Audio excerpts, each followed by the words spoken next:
So, Ruby, you're having a good time here?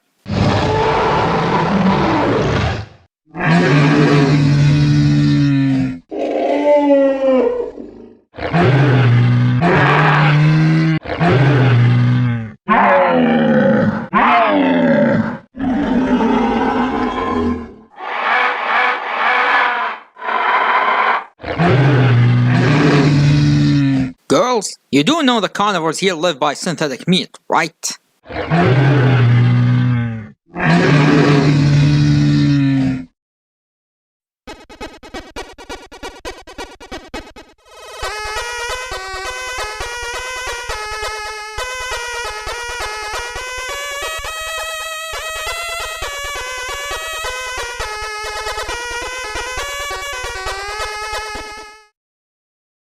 Greetings everyone, Shinobi-03 is here.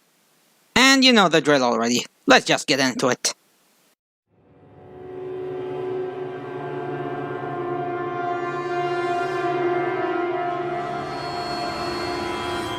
Critic! Dude! Ah! What the hell? Sorry, I just had a night meme. Night meme? Seriously?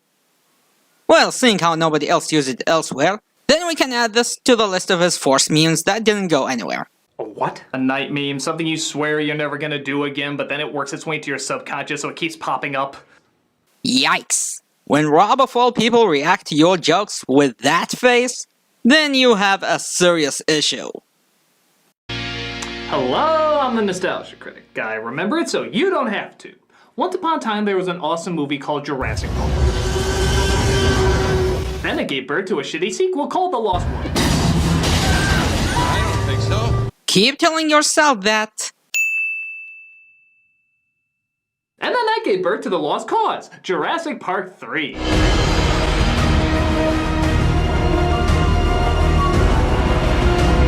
This is the one that many people consider to be the absolute worst of the series. But is it really the worst? I mean, don't get me wrong, it's a bad movie. It's a complete waste of time. But in a strange way, it kind of knows it's a waste of time. So it doesn't even try to be anything big and massive like its predecessors. On the one hand, it's kind of refreshing, as it's only an hour and a half long instead of 2.5 hours, and most of the time is focused on the dinosaur chases and not annoying characters. Ben! Well, I said most. But does that mean the movie should be hated more or less? Actually, here's an unusual statement. He's not entirely wrong. It's kind of like punishing a child for doing nothing wrong, but the punishment is so ridiculously lenient that it's obvious the child isn't going to learn his lesson. No, hold on, you lost me there with the child punishment metaphor. What's more tragic, the child wrongfully being punished or the parent not giving a crap if the punishment's effective? Let's finish off this trilogy. 60 million years in the suck. This is Jurassic Park 3. Another lame 65 million year pun? Man, you're in your top game today. Let's go back a bit and talk about his description of the movie.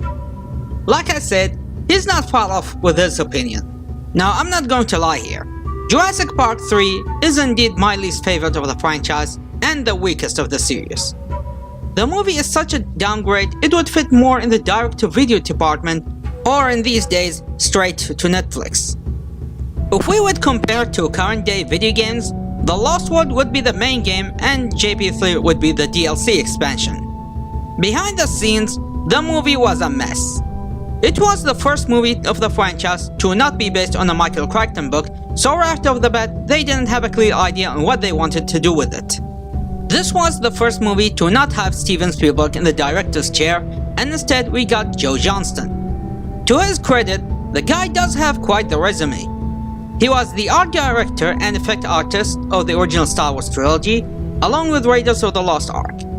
He directed Honey, I Shrunk the Kids, The Rocketeer, The Pagemaster, and Jumanji. And after Jurassic Park 3, he went to direct Captain America: The First Avenger. So the man already made successful movies before and after this movie. Going back to JP3, this movie was also the first to not have David Cope, who wrote the screenplay of the previous two entries, and it's the first movie to not have John Williams as the composer, making it like the odd sheep of the bunch. The change of the production was only the beginning though. The script went through several rewrites and several titles before settling for Jurassic Park 3. One of the earlier scripts was to have Ian Malcolm return to the lead role, but Jeff Goldblum had to step down due to leg injury, a change many agreed with since it would make his character boring if overused, and they went with bringing Sam Neill back as Alan Grant. Another sign of the writers not knowing what they wanted to do is the new big bad dinosaur. Originally, they wanted a baryonyx, but they later settled with the Spinosaurus as the Tyrannosaurus replacement, with several scenes involving it rewritten for several reasons that we covered in previous episodes. Even if we ignore the behind the scenes stuff, the final product is still underwhelming and full of problems. The first problem is the plot of the movie, saving someone stranded on the island only to get stranded later on. We already did it with The Lost World, so right from the start, this is not original for the franchise. The human characters are a downgrade. We went from scientists, to hunters, to environmentalists, to corrupt businessmen, to saboteurs, and now to your average everyday people, or tourists as Grant would put it. They're not interesting, and their dull acting doesn't make them any better. Yes, but I did not tell you to kidnap someone. The movie doesn't have a real conflict other than escaping the island. Jurassic Park had bringing the system back online and the theft of the embryos. The Lost World had shipping dinosaurs off the island. Jurassic World had the safety of the park at stake. And Fallen Kingdom was exploiting the dinosaurs and releasing a dangerous living weapon to the world. All this makes JP3 pale in comparison, which had not getting eaten by the Spinosaurs and returning the raptor eggs. Another issue that makes this movie falls flat next to the rest of the movies is lack of a theme. Or if there is one, then it wasn't clear enough. Jurassic Park, man playing God and the danger of uncontrolled science. The Lost World, a commentary on extreme environmentalists and repeated mistakes. Jurassic World, a subtle commentary on the movie industry and sequel marketing. Fallen Kingdom, a culminative of all previously mentioned themes in one. Jurassic Park 3, what exactly is it about? The difference between astronauts and astronomers? Parenthood? What exactly? And of course, there are other writing issues within the movie that makes a jarring tone and having things too contrived even when compared to the previous entries. So, since I've just wasted your time explaining all the problems this movie had and why I'm not fond of it, that means I'm going to go easy on the dumbass critic this time, right? Nope! A mistake is still a mistake, and bad jokes are still bad jokes. I'm not pulling my punch just because it's some movie I'm not that fond of. It begins with a kid paragliding with some tour guides along the island from the second film that's apparently restricted. And in case that wasn't clear for all the kindergartners this movie was made for, they write it in big cartoon letters to clarify. Thank you. Why don't you just spell it out a little bit more in case we're too stupid to follow?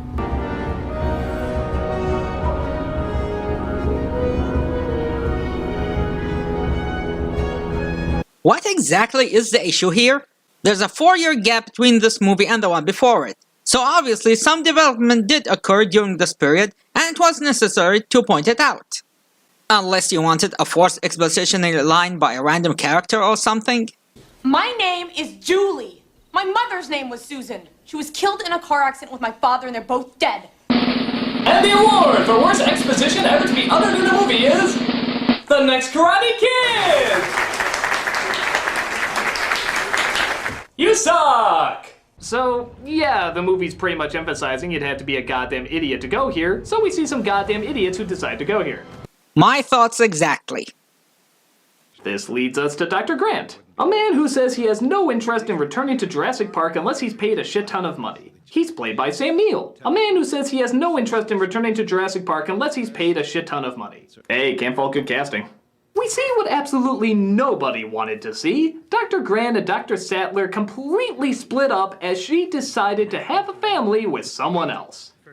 Oh yeah, you nailed that one, movie. That's exactly what everybody was hoping was going to happen by the end of the first film. Just like Tommy Lee Jones splitting up with his wife in Men in Black 2, or the orphanage being shut down in Blues Brothers 2000, or all the supporting characters being killed in Alien 3. You made one of the most likable elements in the previous film mean completely nothing. Why don't you just write a big sign at the ending of the first movie saying, "You don't like this. You don't want to see this go anywhere. Do not focus on the heartwarming moment we're intentionally focusing on." Bullshit. Okay, this is going to be complicated. While this movie doesn't follow a specific novel, most of it is carried from the two novels, making it a product based on leftover material that wasn't adapted to the respective adaptations. Sattler not marrying Grant? That's right, that's how it went in the novels. Ignoring the fact that there was an age gap between the two, and Sattler was Grant's student and assistant, she was already engaged to a physicist from Berkeley named Dr. Rayman. Not that Rayman! And in the Lost World, it was revealed that she did indeed marry him and had 2 children, just like in this movie. So, I'm not sure if you could blame the writers for that one when it was already established in the lore. And like I said in my Jurassic Park video, I didn't see the relationship as romantic, so it didn't really bother me here. But okay, let's say they were involved. Why did they split up? Well, this is my personal theory. Ellie is the one who broke up with Grant. Why? Simple. She had PTSD from her experience with the raptors on Jurassic Park. She tried to move on with her life and forget about that experience, while Grant wanted to keep going with his raptor studies in paleontology. Let's face it, Grant is too proud of himself being a traditional paleontologist, and he wouldn't let go of his lifestyle any day soon, even if it meant breaking up with his lover. And obviously, when your supposed boyfriend finds joy in the things that try to kill you, and let's say he kept reminding her about it, she couldn't handle it anymore and she called it quits. If Grant won't leave his raptors behind, she can't stay with him any longer and will find someone else to not remind her of her near-death experience. Now obviously, seeing that she had 2 kids, it means it's been years since they last saw each other, but based on their conversation, it seemed like her interest is back to how it used to be before the incident. Now yes, she still said that she tries to forget the raptors, but she still joined in Grant's interest, so if anything, she did get over it by this time if she's working on something involving a quote from Jack Horner. The even stranger thing is, they still have chemistry. When they talk, I want to see them together. I want to see them figure out dinosaur shit. To their credit, they didn't make them divorced couple, because if they did, that would make their conversations even more weird and make you question why they split up anyway. If you want an example of that, go watch The Possession. It's basically The Exorcist but with Jewish faith instead of Christian.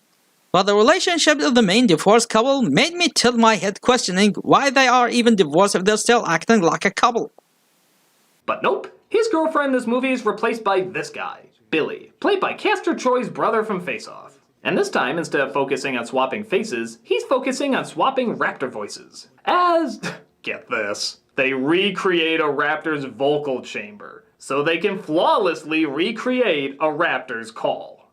Seeing how current medical advances in technology to the point of recreating 3D scans of dead faces and the advent of 3D printers, this doesn't sound far-fetched. And if we're talking strictly within paleontology, if they were able to recreate dinosaur brain models based on their brain cases, I can totally see them replicating vocal chambers. Hell, there are current studies and videos speculating how dinosaurs would sound like based on animals with similar structures as they are. Reminder, this movie was released in 2001. It might have been ahead of its time in these studies. Listen to this.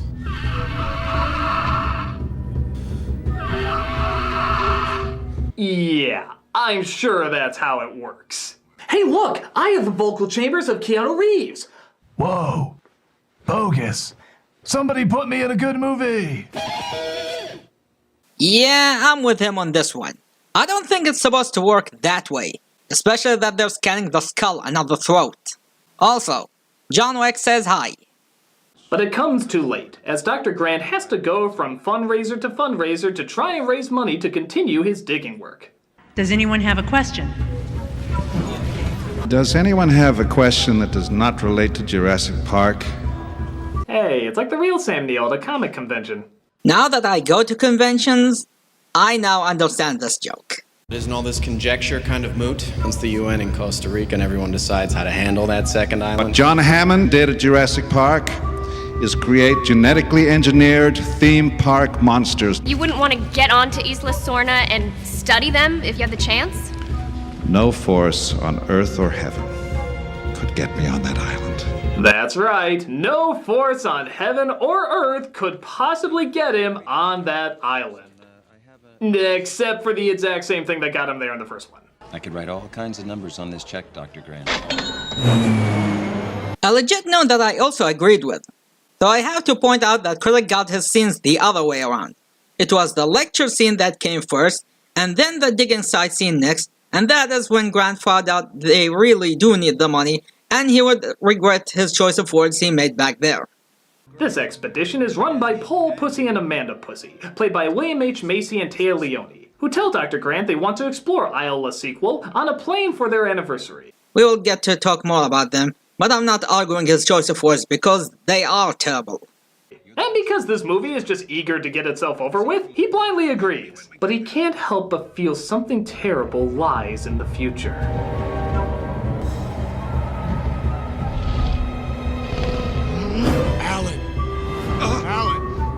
And that was our first big scare, everybody. A prehistoric version of the Muppet Show. Fail. I'm sorry, I don't care at what strategic point you put it or in what area you have it pop out, there is no way a dinosaur saying Alan is ever going to be scary. This...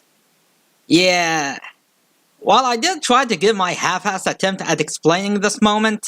Jack, say my name. Is my name Alan? Is my name Alan? He used to know me. Alan. Is my name Alan? Alan. Is my name Alan? Alan. He used to know me. This is also quite an infamous moment that really solidified the tone of this movie and what to expect from it.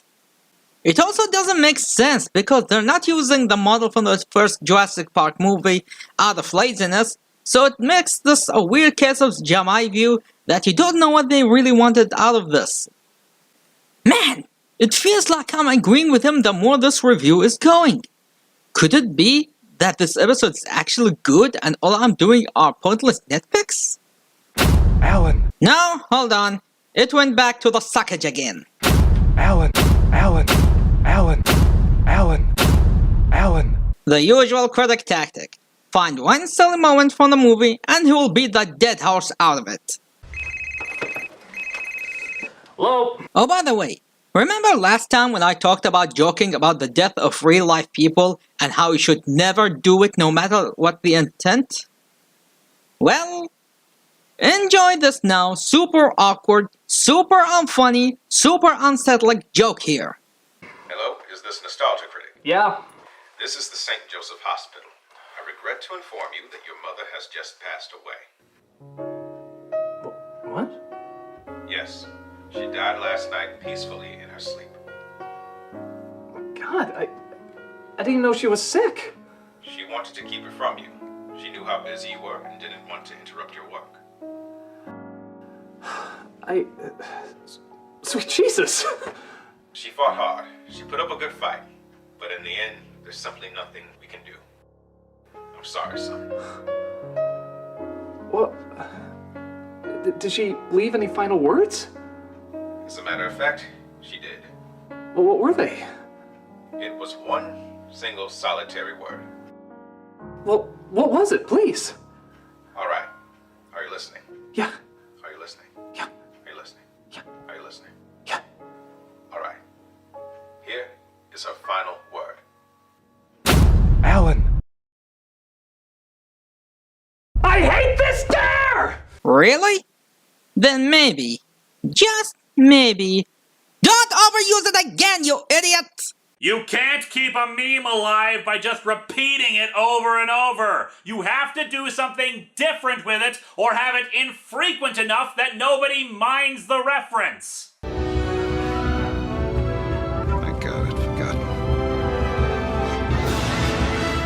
look down below, you'll see the leftover animation from The Land Before Time 6. Oh, I mean, don't they look real? Wow. Was going to make a Land Before Time joke here, but then again, I only saw the first two movies, so I got nothing. However, when they look for a place to land, Dr. Grant urges them not to, but gets knocked out.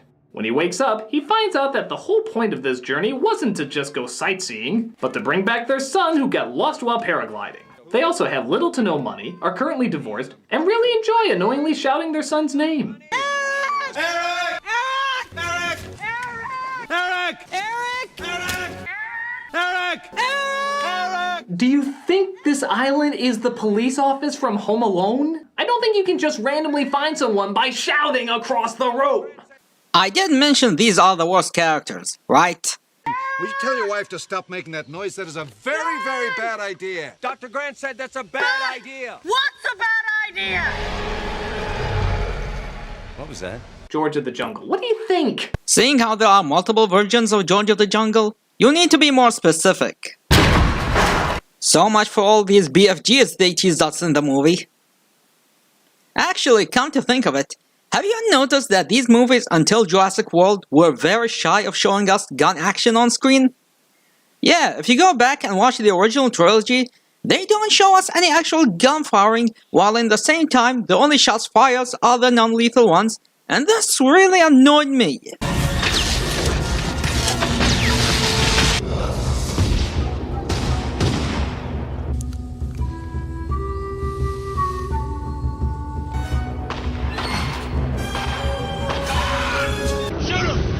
Just protecting their baby, so am I.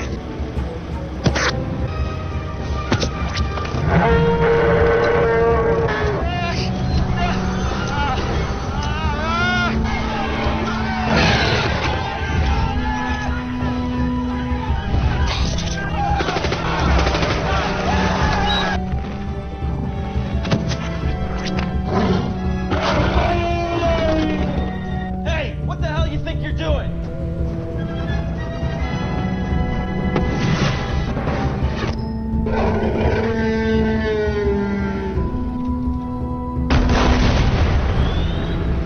He can handle himself! Get out of the way!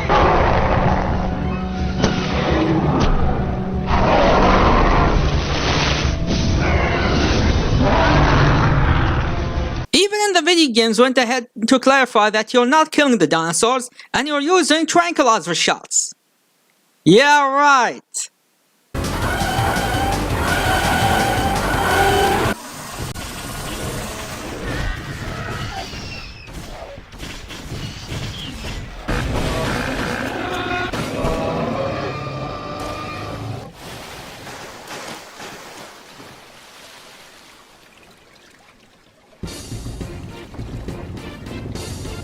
And mind you, this movie was in 2011, 1 year before the edited E.T. release that replaced the guns with walkie-talkies.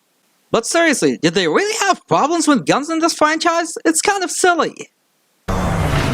So as our team is clearly wondering why the hell they didn't bring a helicopter, seeing how they don't need a runway. I'd say it's for their show of being wealthy and wanted to show off by using a fancy jet instead of a cheap-looking helicopter.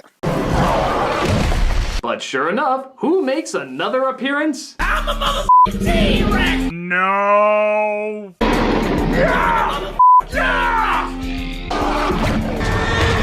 the motherfucking shit!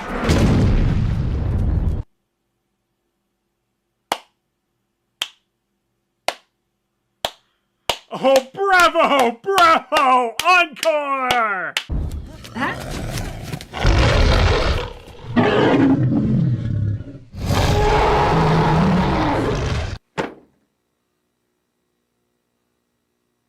Oh.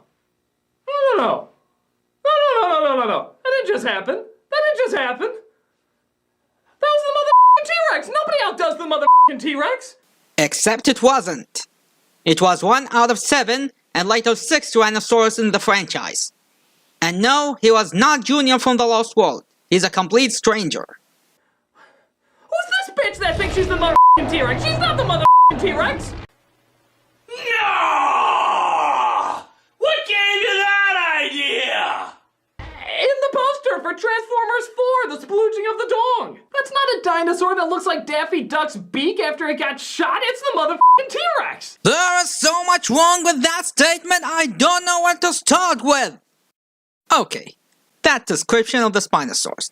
If I was a crocodilian, I'd call him racist.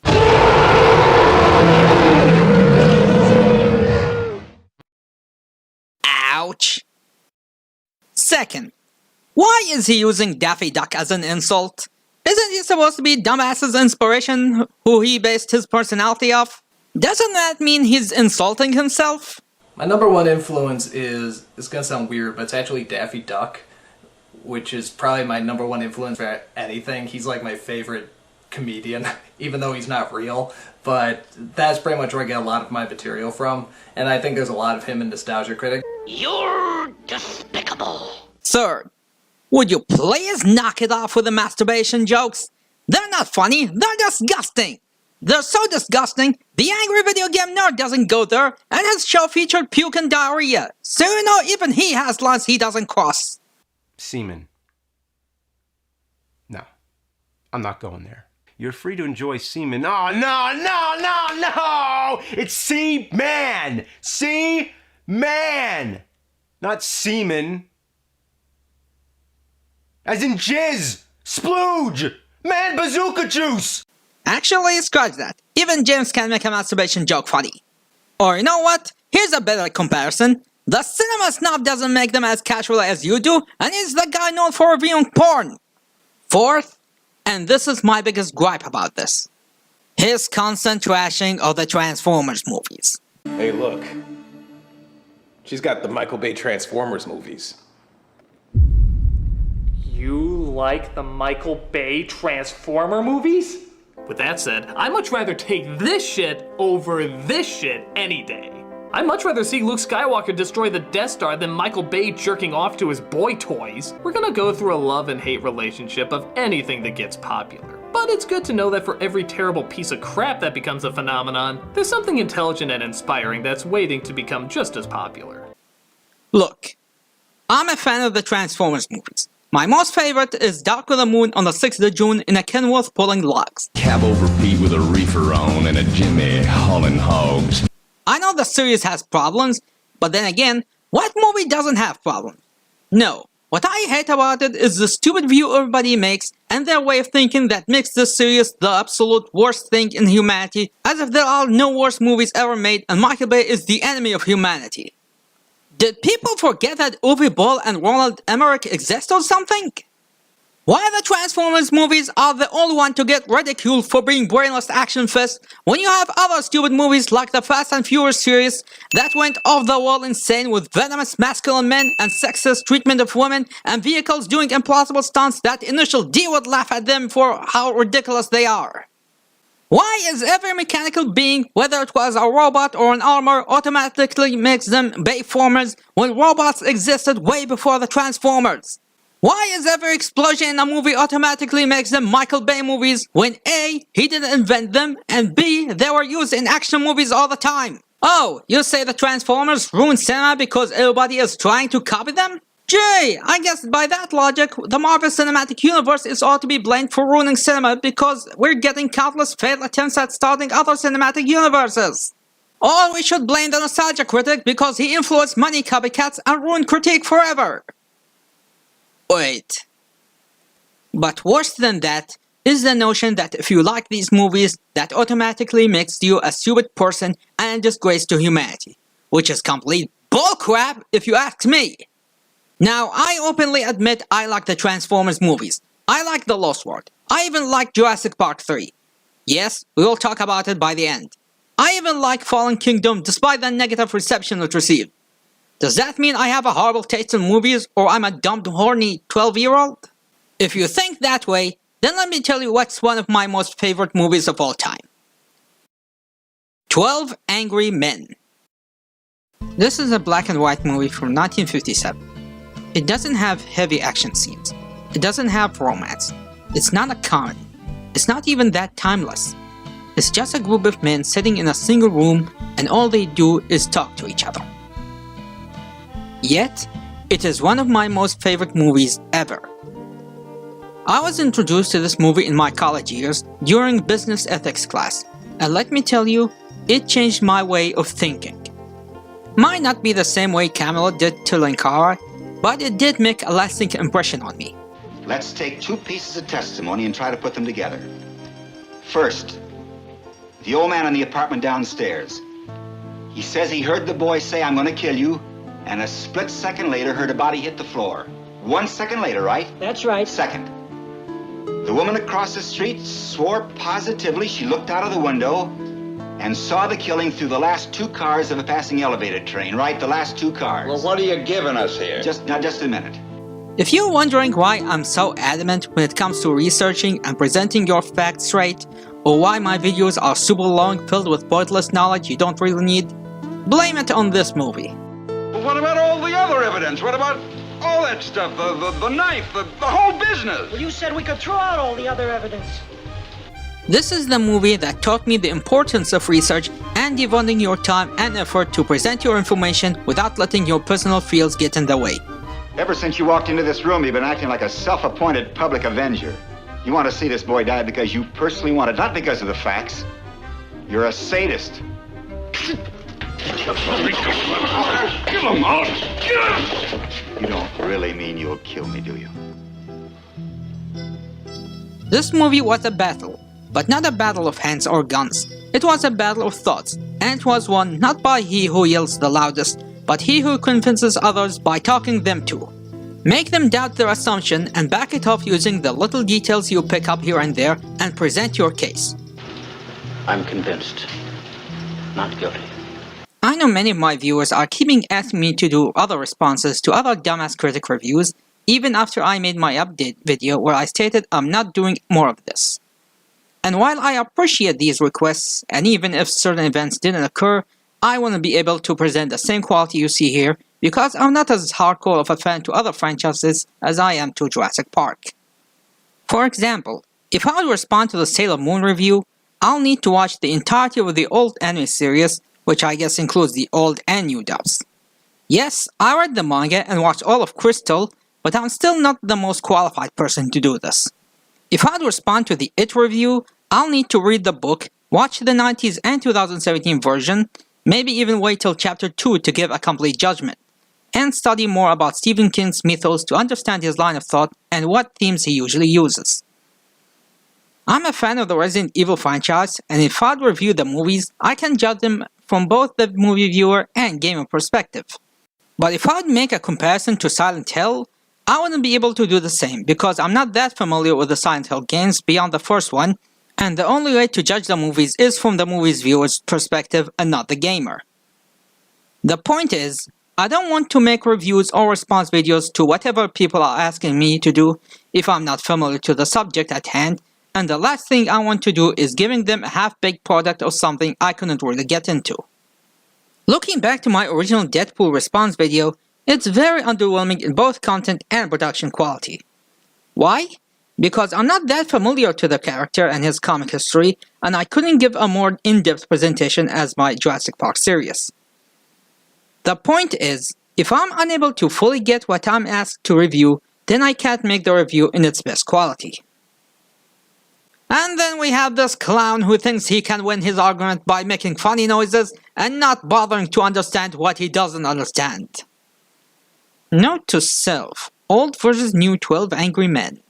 And by the way, I do have movies I really hate, like The Siege and all these hateful politically charged movies. Going back to Transformers a bit, I need to say this. If you are one of those who claim to be the most hardcore Transformers fans and still say these movies are the worst thing to come out of the Transformers, I won't take your word seriously. For one thing, if you claim to be such a fan, then it means that you know what Kiss Players is. And if you do know what Kiss Players is, and still think the movies are worse, then not only do you imply that you prefer Kiss Players over the movies, but also imply that you actually like Kiss Players, and that's just wrong! Oh, hell no!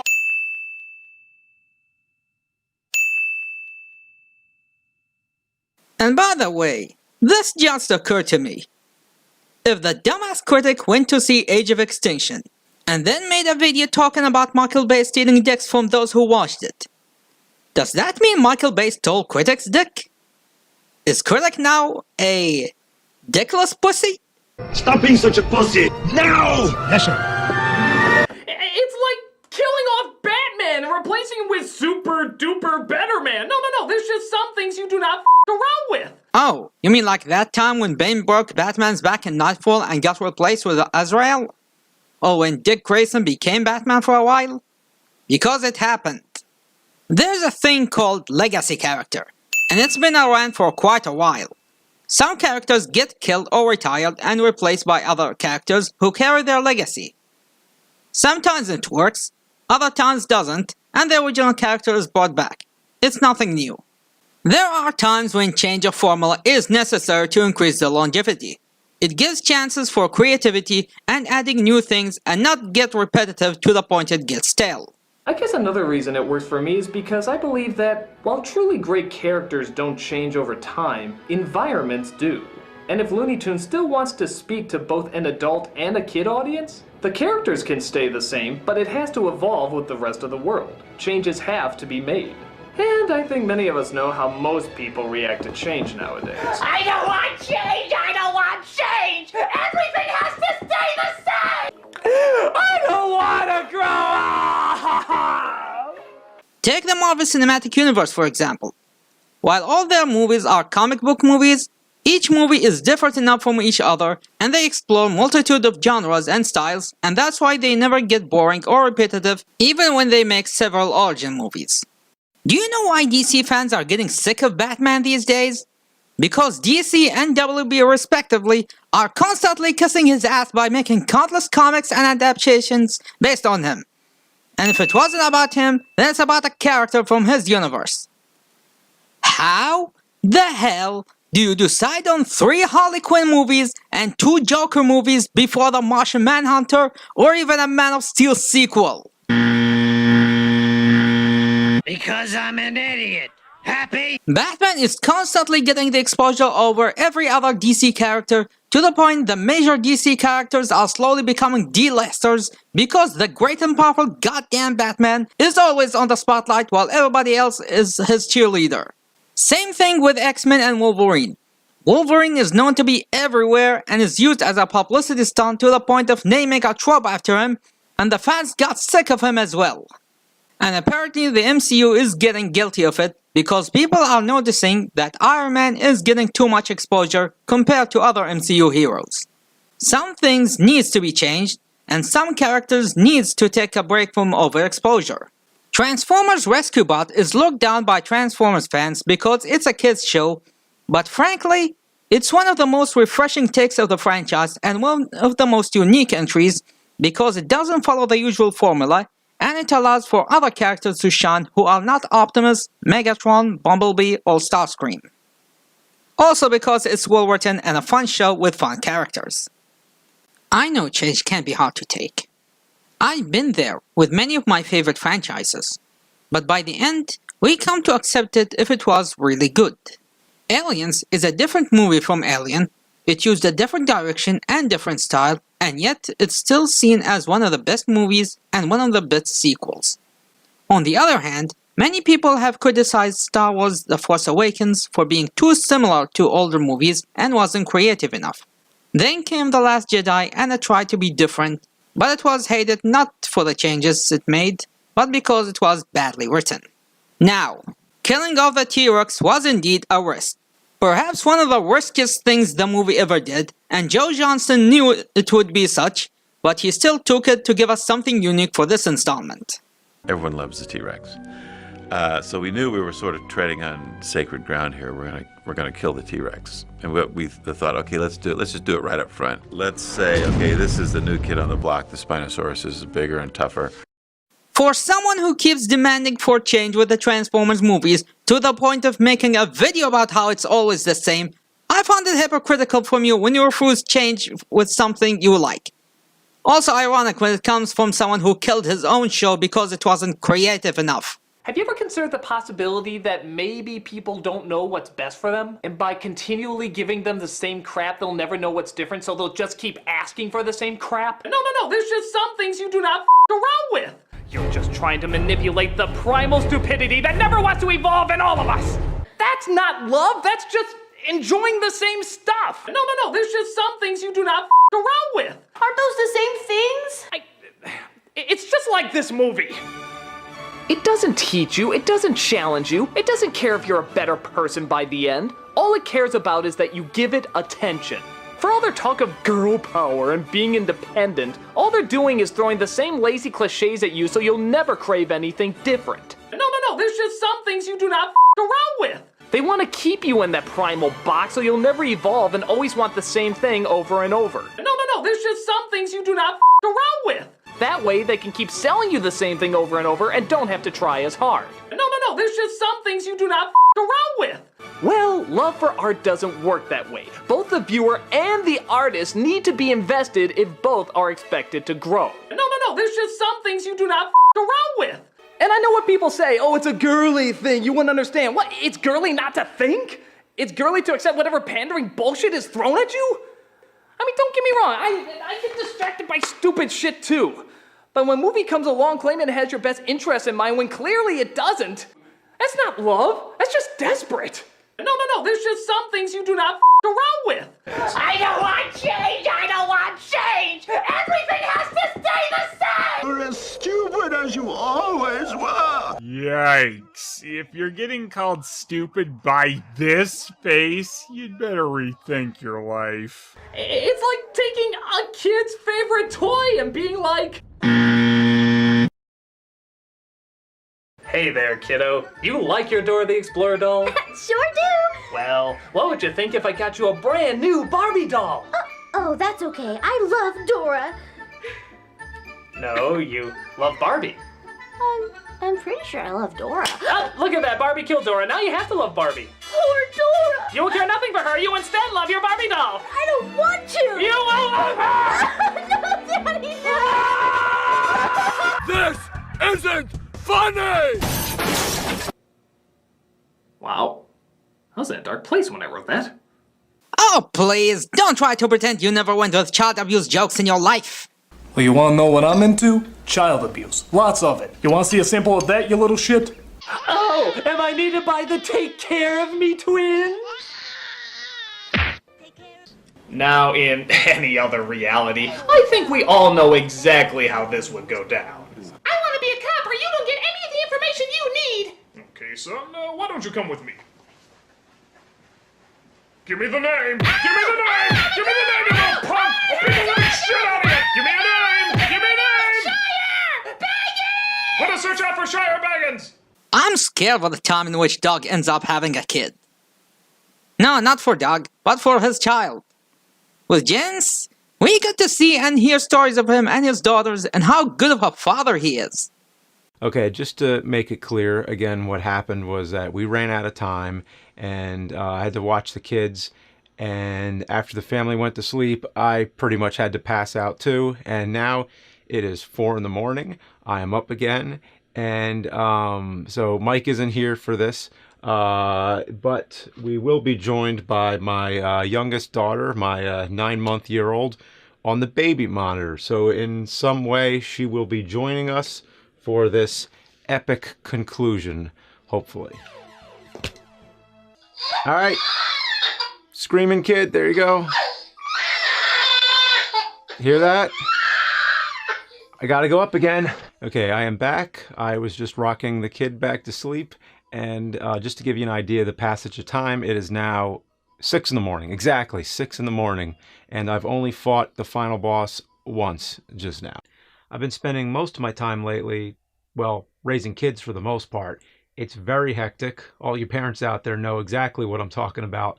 But the kids are awesome, and they're lucky to have an amazing mother. My oldest daughter is 5 now, and the youngest is almost 1. So that's been my main thing. But as far as content goes, I'll tell you about the regular stuff first, all the web content. Well, Doug raising a baby? No. Just thinking about it brings me nightmares. But what do you expect? Can you really f***ing blame me after seeing the motherfucking T-Rex be Okay, people, let's get some facts straight. This pansy does not deserve your sympathy. Cruel but good word use. He's a disgrace to the Tyrannosaurus and doesn't deserve all your tears and tributes. First of all, look at his first appearance. He's eating from a carcass. While Roberta, Buck, Doe, and even Junior were hunting for their meals, this guy is scavenging for a dinosaur that was already dead. He didn't work for it. He just went for an easy meal without putting any effort. And before you say it might have been a dinosaur he killed, I have the evidence to back me up straight from the people who worked in this movie. My hypothesis is that a T-Rex was actually a scavenger rather than a killer, rather than a predator. And we see that in this movie more than we see it in the other ones. There you go! He's a lazy scavenger, not a hunter. Then the fight itself. He drew first blood and snagged the Spinosaurus' neck, and yet he failed to kill her? The Tyrannosaurus has the strongest jaws in the animal kingdom, and he couldn't crush Spino's neck in one bite? What is he, an Overwatch character in his third nerf patch? Shots fired! Kill the bald one. Where's it gonna go? At least when Roberta fought Indominus, she had the excuse of being too old and didn't fight someone her size in ages, along with Indominus having armored skin. So it made her battle a bit more difficult, yet still but a better fight than he did. This sub-adult was young and healthy, and his opponent didn't have any skin protection. So what's his excuse? Was his bite a form of nudging or something? Did he expect the Spinosaurus to back off after a warning bite? Yo, please go away. You don't want me to hurt you now, huh? Do you? Huh? Do you? Huh? Do you want me to hurt you? Huh? What a pushover. Who wants to defend this loser anyway? Oddly, please help me. You are useless. But let's be fair, people. It is still not the most embarrassing Tyrannosaurus fight in history. Oh no, there is one that is even more humiliating. Prepare to die.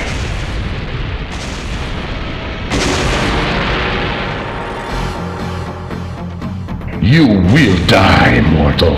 Round 1. Fight! You are nothing. Is that your best? It's official. You suck.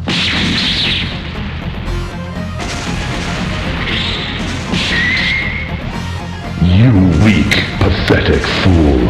I rule this world. Finish him! Fatality. For the record, this is the same Tyrannosaurus that took an RPG to the face, shrugged off several tank missiles, but this giant space flea from out of nowhere wipes the floor with him in less than a minute? That's a new record! Okay, let's go back to the con levels. I stated before that I did like the Spinosaurus, and I was agreeing with the replacement and giving the T-Rex a little break from the spotlight. Watching behind the scenes stuff, I can't help but feel bad for everyone who worked hard on her. You can feel how excited they were, and they were able to build something so massive and impressive only to get hate letters and negative reception to her, and no one gave their appreciation to it. This time we wanted something that was actually going to replace T-Rex, and so we went after a dinosaur that literally could cause an extinction on the island. The Spinosaurus is and was the biggest meat-eating dinosaur that ever lived. T-Rex don't stand a chance. Spinosaurus is the guy on the block from this point on. Spinosaurus is really the predatory animal here that actually goes after T-Rex. We needed to find a dinosaur that was at least looked bigger and badder than the T-Rex, and we did a lot of research on it. We had a lot of different dinosaur candidates. The Spinosaur was one of my favorite dinosaurs to design because it's huge. It's bigger than a T-Rex. It's got a head of a crocodile basically, and this giant fin sail on its back. So the challenge was to make that look real and not monster-like, and I think we pulled it off. I couldn't wait to see the clash between the T-Rex and the Spinosaur, because that was really raising the bar as far as who was king of the jungle, you know? This bit now is something some of you might not agree with, but I think the Tyrannosaurus is a bit of a vanilla theropod. Sure, it's iconic, but at the same time, there are other theropods that look cooler and stranger than it, and frankly, they do need some exposure. Like the giant Giganotosaurus, the crested Stryelophosaurus, Baharisaurus with its weird throat thingy, Spinosaurus' cousin, the Oxalia. There is a vast collection of dinosaurs to use, but they don't get the exposure because the Tyrannosaurus is always on the top billing. From what Jack says, this was a carnivorous, lethal, flesh-eating creature that was bigger than the Tyrannosaurus and had even larger claws that were more useful than those embarrassing little spindly arms that the T-Rex has. Because the T-Rex was essentially just a big mouth, as far as I could tell, and this is just a more effective killing machine in every way.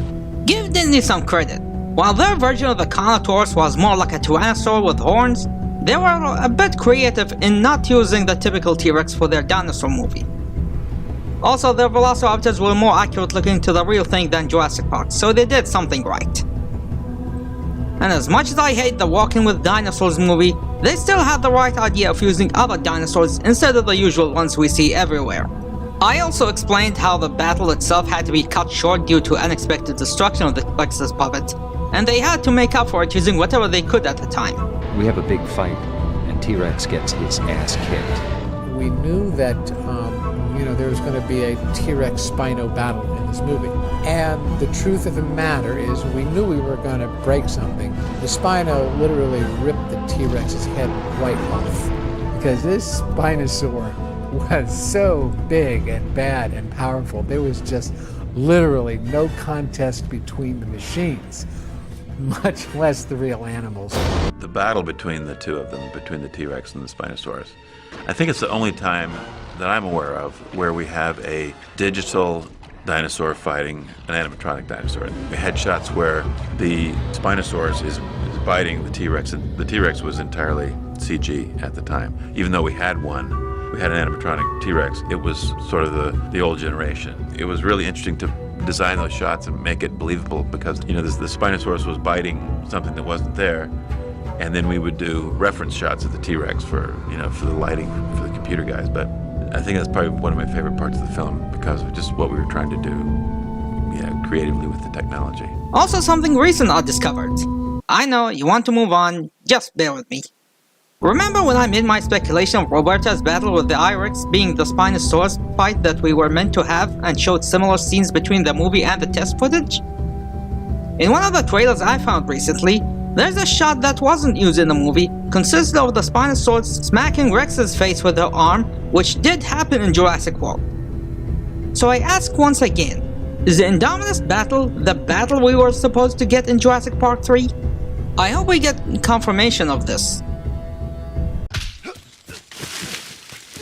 No, please don't. Stop, please. And as is typical with every Téa Leoni performance, Willy Wonka feigning interest still comes off as more convincing. Please don't. Stop, please. Stop, don't, come back. The whole movie, she's like a robot who's trying to figure out this human thing called emotion.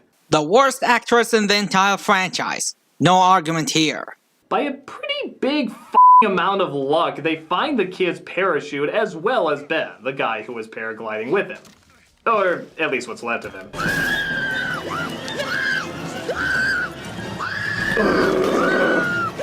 Except for this moment. This one is justifiable. Imagine getting the corpse of your beloved one shoved right in your face, and I dare you not to act the way she is now. Things don't get any better when they come across a research lab where the worst kind of raptor is waiting. The Mohawk Raptor. More like the best looking raptors in the entire franchise. I love this tribe and their colorful pattern and their avian design traits. I love how their behavior is the opposite of the previously established raptors, with them being a family who care for their children. He's calling for help. I'm intrigued by this thing I said I'd never be intrigued by in the opening. No, that's not what he said. So what are you working on now? Raptors mostly. My favorite. Do you remember the sounds they made? I try not to. Ellie, all our theories about raptor intelligence, what they were capable of, we weren't even close. Tell me. Well, we did cranial scans of a fossil skull, and we found what looks like a very sophisticated resonating chamber. Wait a second. So we were right. I mean, they had the ability to vocalize. I'm convinced it's the key to their social intelligence. Which explains why they could work together as a team. And coordinate their attacks so their prey wouldn't know what was going on. They could talk to each other. To a degree we never imagined. Ellie, they were smart. were smarter than dolphins or whales. They were smarter than primates. Also, he's making an observation of something he didn't encounter in the previous time he met with them face to face. So the Raptors let out the call of Darth Vader with mucus buildup. And you call yourself a fan of the original Jurassic Park? How? That's one of the iconic sounds from one of the most iconic scenes from the movie and you didn't recognize it?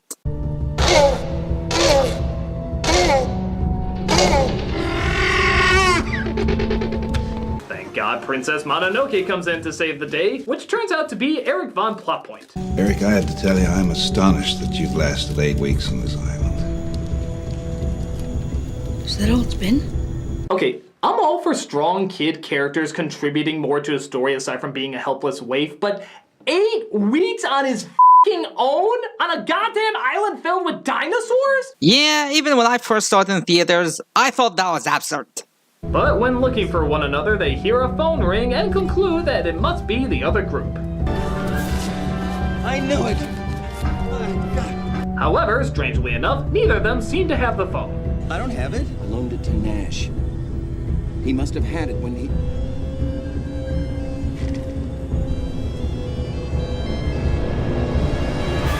You have a voicemail. Boy, strange how they could hear the ring of a tiny phone and yet the giant clomping sounds of a monster even bigger than the T-Rex who shook the ground whenever she walked for some reason didn't catch their ears. So when Roberta did it, it was cool and orgasmic. But when the Spinosaurus does it, then it's stupid.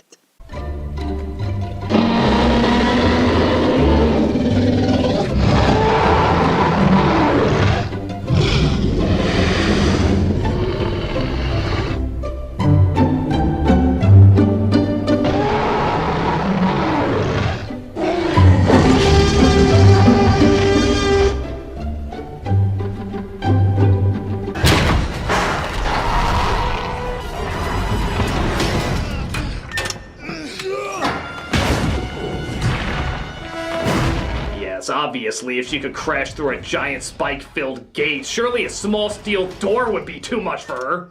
I'm sure she shares in the same pain as the aliens from Science. A bunch of rusty bars against a door with reinforced locks.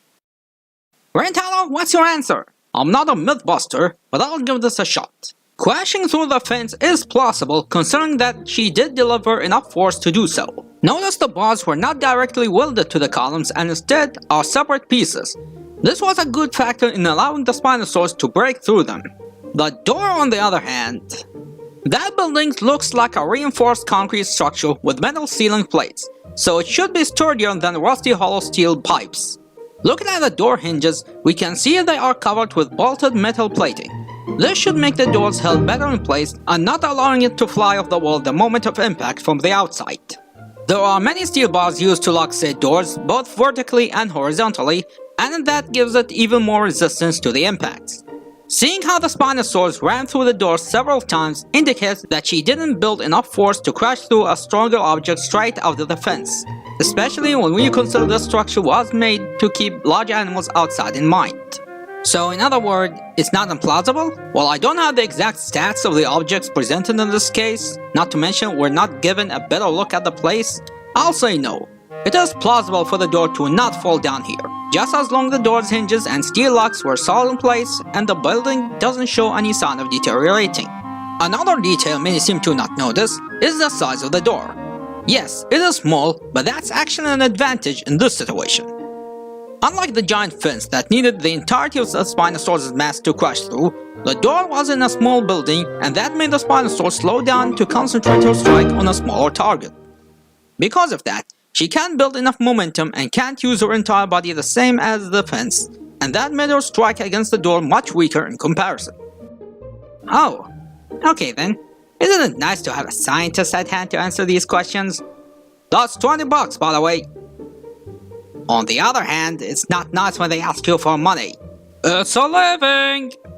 But we do discover why the Raptors have been pursuing them as long as they were. Billy, a expert on dinosaurs, thought stealing a few eggs wouldn't piss them off at all.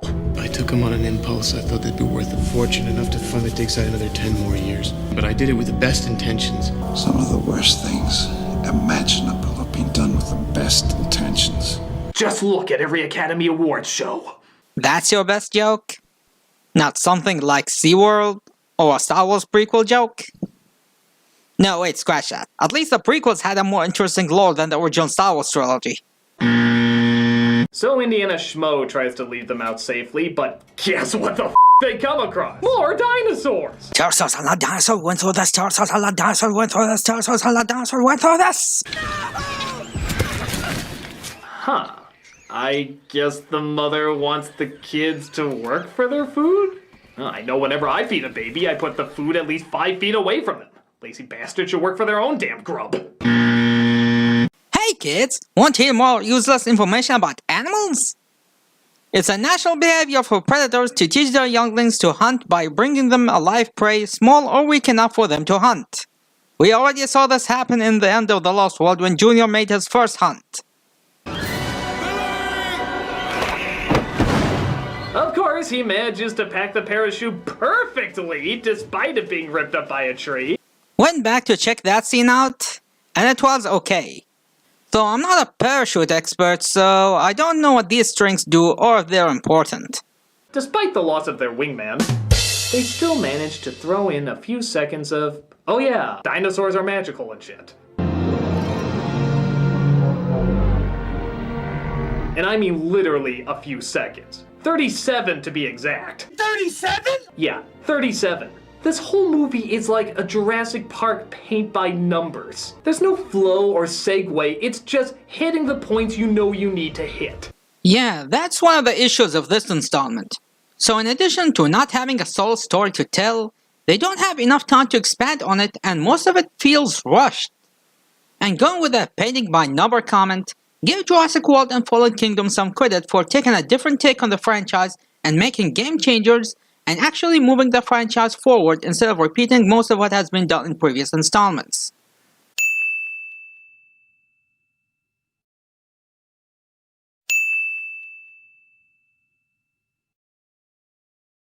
Hit the build-up, hit the big dino moment, hit the little dino moment, hit the ooh-ah moment. Except in that ooh and ah moment, not only is it incredibly short, but the dinosaurs aren't even that whimsical looking. They look creepy as shit. They look like purple sores crossed with that new faceless Joker. This isn't charming, it's scary as hell.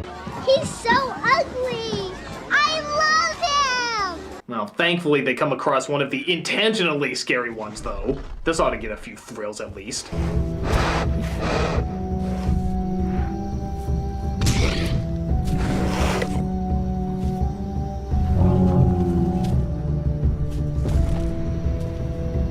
Okay, I think I figured out the problem here. All the dinosaurs that are supposed to be really threatening are either laughably useless or distractingly cute, and all the dinosaurs are supposed to be harmless or terrifyingly frightening or horrendously hideous. I think someone in the design department got a few notes backwards. I just used that It's Ugly clip already.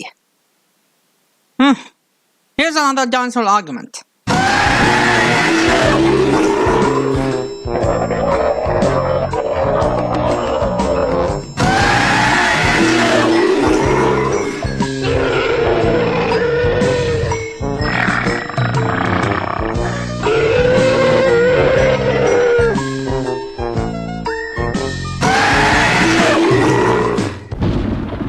It's time to paint and number obligatory rain scene with monster in it, as Flintstonosaurus attacks yet again. What is this dinosaur's deal with these guys? It's not like there isn't bigger game to chase. Hell, the f***ing T-Rex probably would have fed her for a month. So why does she keep going after them?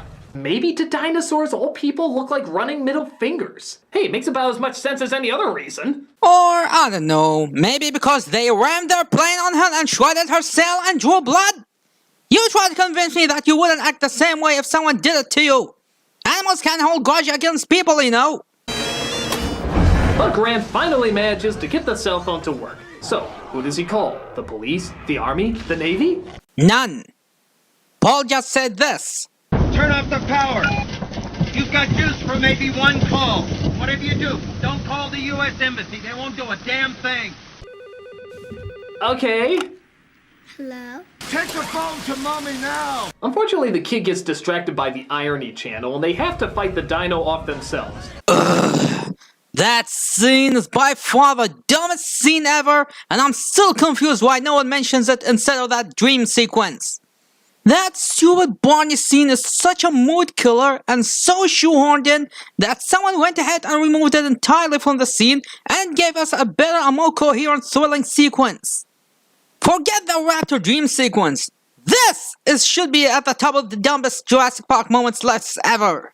But they managed to swim their way out just in time to paint number action breakup dialogue. Oh, it doesn't matter what it is they talk about. It could be anything. Really, f***ing anything. Just to make people think they're not watching anything but mindless action when clearly that's exactly what they're doing. Come on, just a solid minute of filler. Movies do need a break from continuous action sequence, otherwise it'll be exhausting to the viewers.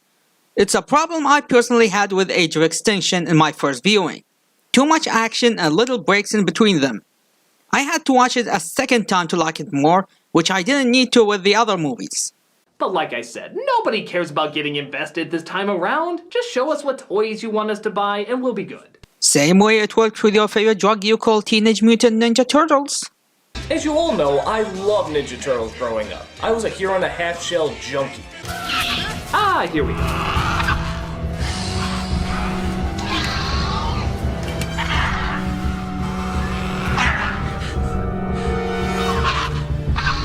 Okay, these are built up as like the greatest hunters. Why do they always just look at them instead of attacking them and or getting their eggs back?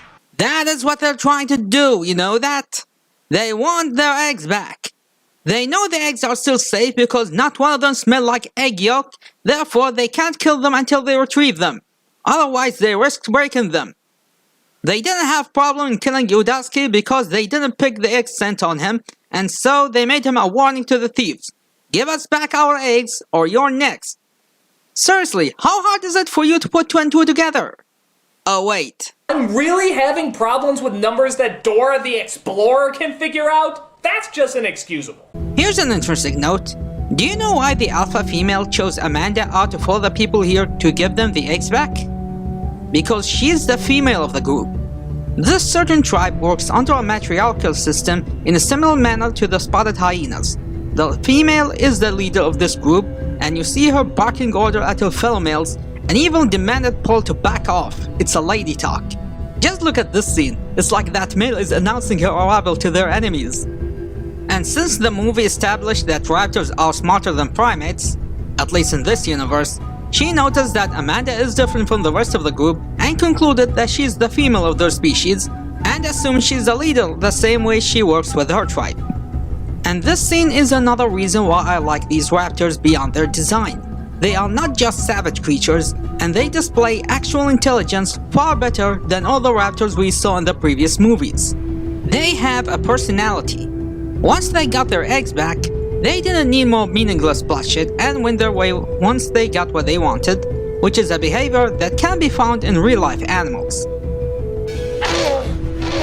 But, of course, Grant manages to communicate with them via bullshit horn. The translation might have gotten a little jumbled.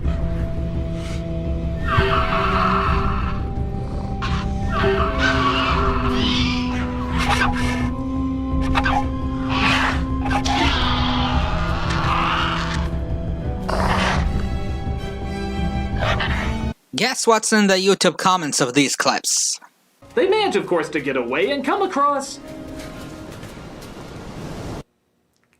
a scene from Lost? Didn't watch Lost, so I can't comment here. As it turns out, Sattler called the right people to save the day.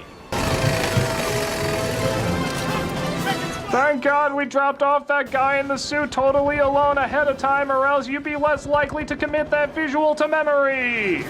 Yeah, add that to the list of stupid scenes. Hold on. So a scientist who's not very rich or famous gets help to go after another scientist who's not very rich or famous and gets the f***ing army. But when a little kid who would obviously make headlines if he showed up dead is in trouble, what do we get?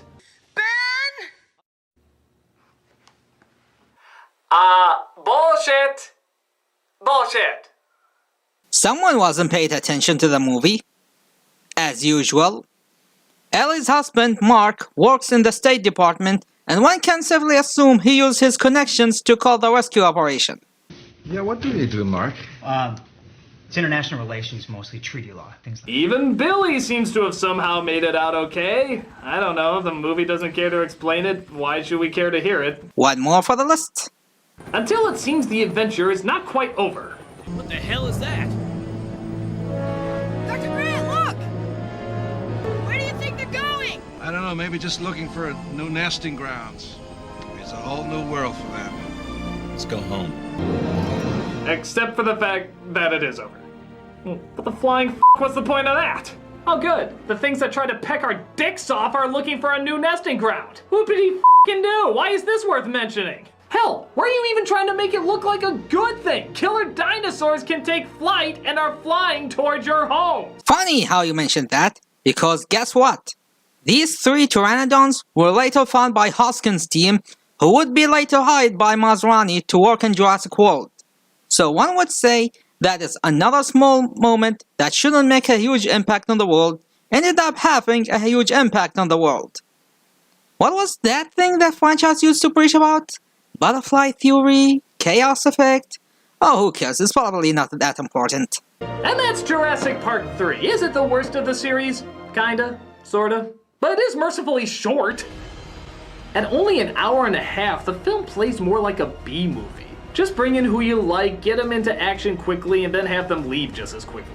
While Lost World was technically a bigger film, it was so long and so heavy-handed with its message and bland characters that I remember it being more painful to sit through. Here, the movie kind of knows it has no reason to exist, so it just sort of comes and goes. It's obvious less effort is put into it, so it's kind of hard to get truly that angry with it.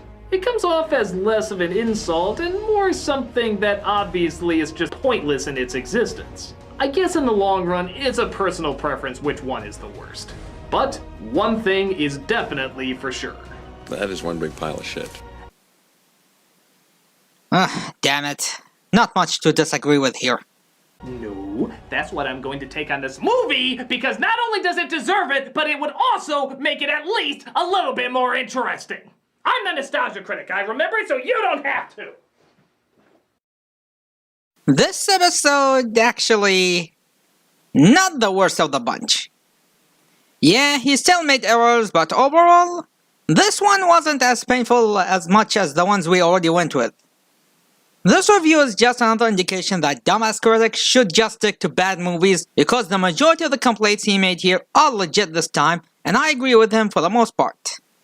It wasn't heavy on sketches or random cutaway gags, except for the 2 terrible jokes we went through, making this surprisingly bearable to watch. Going back to talk about the movie, as bad as the movie is, I don't really hate it. Yes, it's full of glaring issues, but it's still not unwatchable. Bad might be even a bit harsh, so I'm just going to say, it's not good. Yes, it's not good, but it's not horrible as the same level as something like Halloween Resurrection, where they made Michael Myers getting Busta-moved by Busta Rhymes in a move that made Rob Zombie's Halloween movies look like masterpieces in comparison. I'm not listening!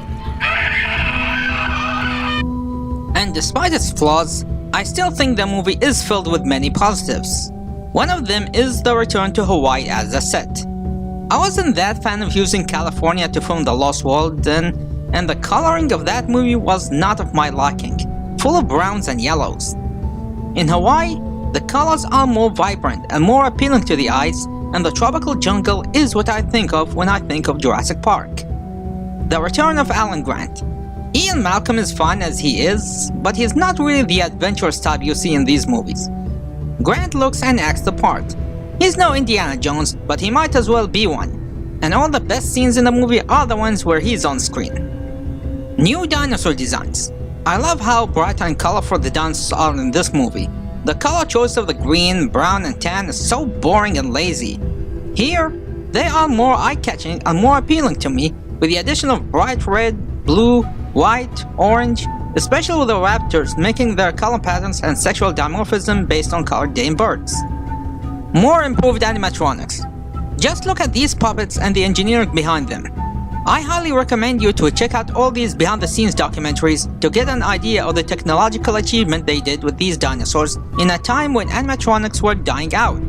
They may not have put a lot of effort for the plot, but they sure put their best with these effects.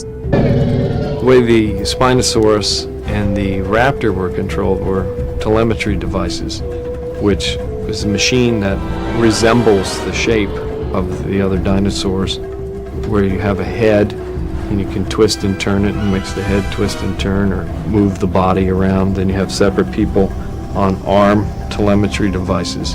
On the Spinosaur, they're actually strapped into it so that they move it around, and what they do is translated to the dinosaur. When you're figuring out how it's going to be done, these different methods come about. Action, Raptor! Walking legs, for example, with the Raptor, which I actually wear and fit inside.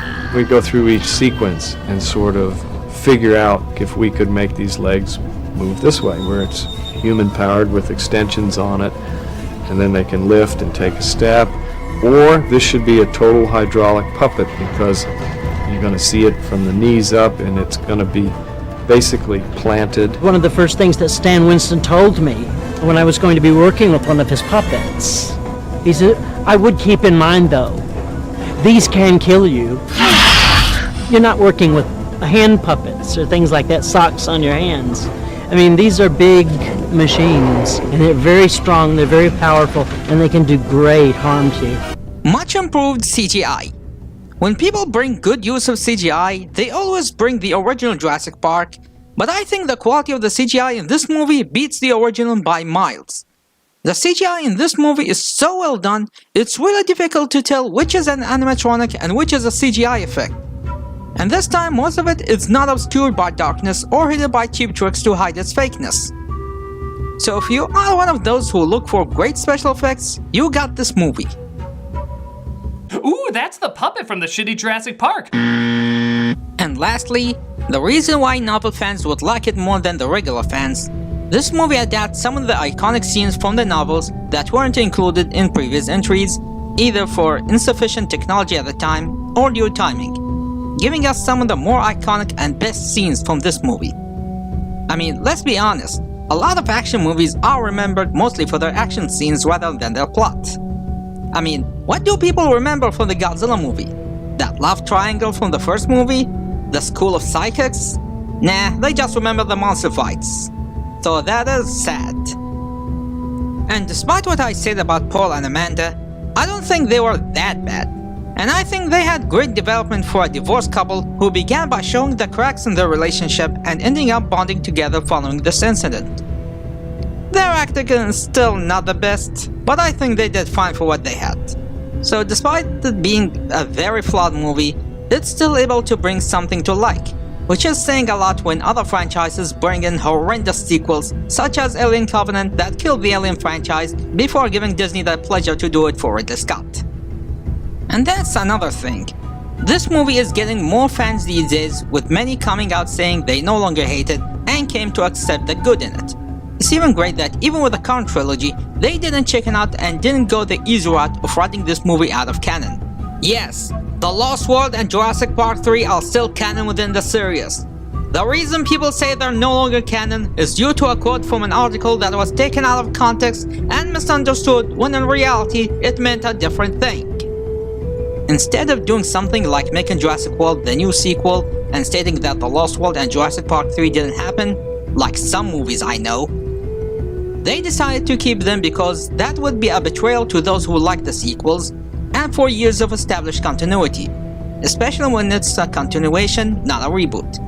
And nothing says that best than these supplemental websites that tells us new secrets regarding the Spinosaurus and its relationship to the Jurassic World incident. Spinosaurus aegypticus.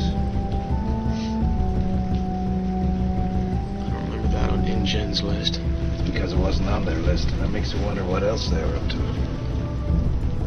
Also the toys. We can't forget the toys. And that's the lesson of the day, my friends. Just because it's not good, that doesn't necessarily mean there's nothing redeeming about it. And just because it's in the last spot, that doesn't mean it's the absolute worst. I guess that means it's time to work on Fallen Kingdom, right? Can't you wait till I sign off? You ruined my moment here. Yeah, Fallen Kingdom is next. But really, what's the difference? It's gonna be yet another dumbass Critic video. How bad can it be? I think it's way bigger than just that hipster. What do you mean? Well...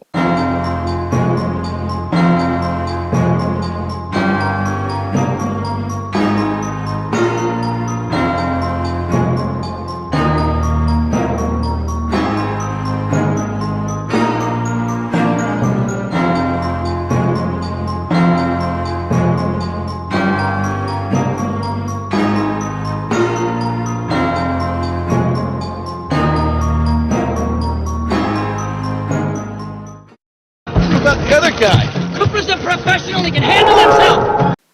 Dude, bad idea. Coopers and dinosaurs don't end well together.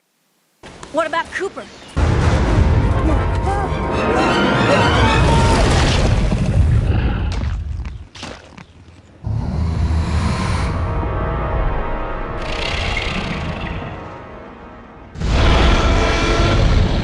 What about Cooper?